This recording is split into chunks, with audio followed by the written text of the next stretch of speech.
अशोक मौर्य भारतीय इतिहास के महत्वपूर्ण सम्राटों में से एक थे और वे मौर्य वंश के बड़े सम्राट थे। वे चंद्रगुप्त मौर्य के पोते थे और उन्होंने 3 से 4 सदी ईसा पूर्व के बीच भारत विजय की थी।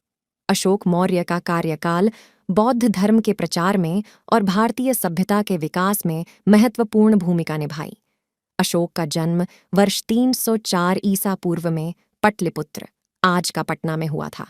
उनके पिता का नाम बिंदुसार था और माता का नाम देवी दर्मा था। अशोक के बचपन के दिनों में उन्होंने कई युद्धों में भाग लिया और अपने युवावस्था में वे एक सशक्त सेनापति बन गए। अशोक का जीवन पूरी तरह से बदल गया जब वह कलिंग युद्ध के दौरान दीदार नगर, मॉडर्न दयापुर की ओर बढ़ रहे थे। वहां उन्होंने बहुत खून रंग युद्ध देखा और उनके दिल में शोक और दुख उत्पन्न हुआ। उन्होंने तब विशाल एकलिंग के पास गए और वहां एक बौद्ध साधु से मिले। उसने बौद्ध धर्म को अपनाया और फिर से अपने जीवन को एक नई दिशा देने का निश्चय किया।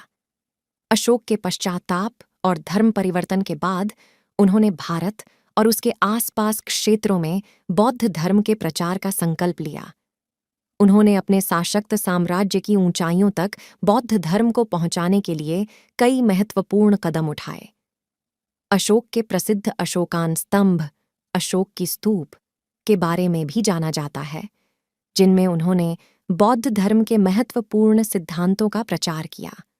अशोक के समय में भारत एक साम्राज्यिक शक्ति बन गया था और वह अपने शांति और धर्म के सिद्धांतों के लिए प्रसिद्ध रहे। उनका योगदान भारतीय इतिहास में अत्यंत महत्वपूर्ण है और उन्हें धर्मशोक के नाम से भी जाना जाता है।